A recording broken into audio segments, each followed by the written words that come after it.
Perezida wa Leta Zunze Ubumwe za Amerika Donald Trump yatangaje ko yategetse Minisitiri w'Ingabo z'iki gihugu guhagarika ibikorwa byo kurasa ku ngufu za Iran, ndavuga umuriro w'amashanyarazi mu gihe cy'iminsi 3. Ni mu gihe ibingibi byatangajwe kuri uno munsi ku itariki 26 Werurwe 2026. Trump yavuze ko mu minsi 2 ishije habayeho ibiganiro by'isi byiza hagati ya Leta Zunze Ubumwe za Amerika na Iran bigamije guhagarika ubushyamirane mu burasirazuba bwo hagati. Ni mu gihe Donald Trump yategetse Minisitiri w'Ingabo yuko atongera kurasa kuri Iran mu gihe cy'iminsi 3. Bivuze ngo yahaye Iran iminsi 3 ikahita yongera ikarasa kuri Iran niba bagiye mu biganiro ngo baganire. Rero Iran ivuga yuko itakwemera ibiganiro bya Donald Trump bitewe n'ibitero yagiye agaba muri Iran hagapfirayo abayobozi bakomeye muri Iran. Rero umuyobozi wa Iran avuga ko byagenda kose agomba kwihorera kuri Donald Trump.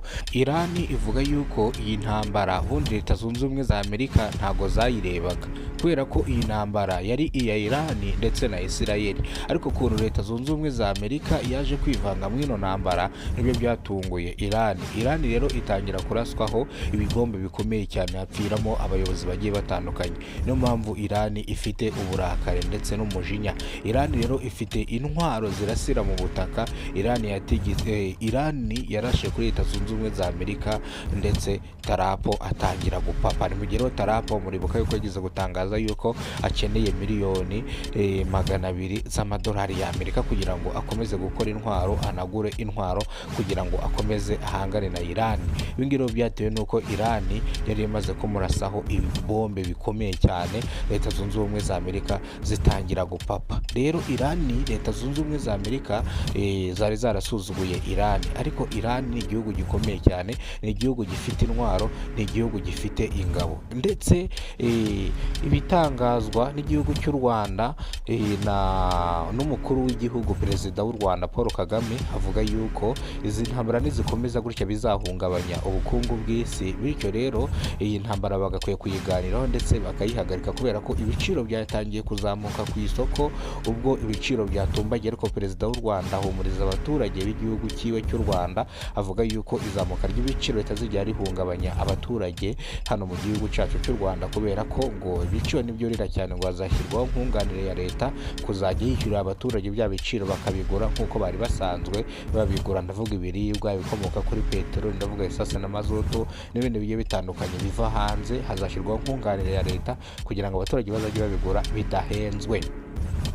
Perezida w'u Rwanda yongera kuvuga yuko izi ntambara ziri kubera hano ku isi mu bihugu bikomeye cyane bishobora gutitiza isi yose n'ubukungu bw'igihugu bukagabanuka mwa bino bihugu byombi, ari muri Amerika ndetse ari no muri Iran ndetse no muri Aziya ruguru. Iyo ngiyo ubukungu bw'igihugu bushobora kugabanuka bitewe n'izi mpanuka, kubera ko iyo intambara ziri kuba abantu baba bari gupfa ndetse baba bari gukoresha n'amafaranga na bije y'igihugu nyinshi, kubera ko buriya ngo intambara n'akeza kayo hahomberamo byinshi cyane. Inzu zirasenyuka, ababura imiryango bakabura imiryango bitewe n'intambara. Nta cyiza cy'intambara. Rero Perezida w'u Rwanda iwe ku rwego hari arifuza yuko izi ntambara zahagarara kugira ngo amahoro akomeze asakare ku isi yose. Iyo ibihugu nk'ibi ngibi biri kurwana bishyamirana rwose, ibindi bihugu nabyo biba byapapye. N'indi bihugu by'ibihangange birimo birarwana, urumva ibihugu bigiye bigufi byabyo biba bigomba kugira ubwoba, nabyo bigatitira, nabyo bigatekereza kabiri.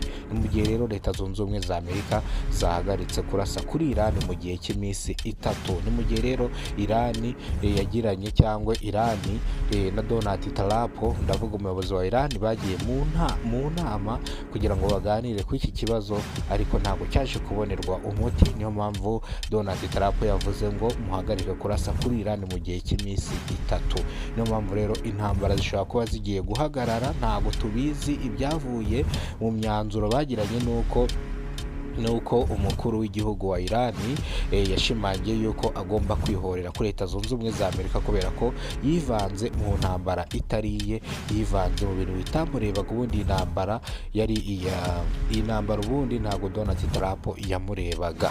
Niyo mpamvu rero Isirayeli irimo irasaba kuyihorera kuri Leta Zunze Ubumwe za Amerika, ubundi intambara zigahita zirekera ngaho cyangwa zikagabanuka. Ndetse umuyobozi wa Irani avuga yuko intambara ishobora guhagarara Donald Trump aramutse asabye imbabazi. Intambara zishobora guhagararaho kugira ngo abantu bakomeze babigenderemo, intambara zahagarara ngaho nguko. Rero ibyo ngibyo nibyo biri kuvurwa muri Leta Zunze Ubumwe za Amerika ndetse na Irani, ariko kugeza izi saha bafitanye agahenge k'iminsi 3 batarongera kurasanaho. Ni mu gihe rero Donald Trump yarasaga muri Irani akangiza ibikorwa byinshi cyane, harimo n'ingufu, ahantu hava umuriro wambukaga imipaka ukagemurira ibindi bihugu, ndetse bamusaba kutongera kurasa kw'icyo gikorwa cyangwa aho hantu hava umuriro ujya ku banyagihugu, bityo kugira ngo bidahungabanya ubukungu bw'isi nyaboneka.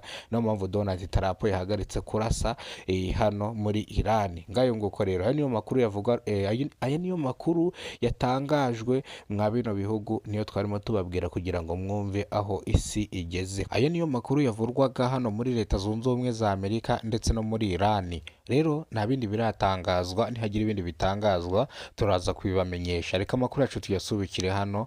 Nimba aribwo bwa mbere ugeze kubona umuyoboro wa Kidasamura TV Rwanda, ibuka gukora subscribe, ufungura inzogera kugira ngo uzajye ubona amakuru mu gihugu cy'u Rwanda ndetse no hanze yarwo kandi yizewe akugeraho umunsi ku munsi. Nongeye kubifuriza umunsi mwiza, Imana ibarinde, ibyo muri gukora byose Imana ibagende imbere, Imana ibashoboze. Nta kintu wakora utari kumwe n'Imana ngo kigende neza. Rero nongeye kubaragiza Imana, mbifuriza umunsi mwiza. Ndabakunda cyane, amakuru nakagaruka. Ariko nimba aribwo bwa mbere ugeze kubona umuyoboro wa Kidasamura TV Rwanda, kora subscribe, ufungura inzogera kandi ukomeze kugubwa neza.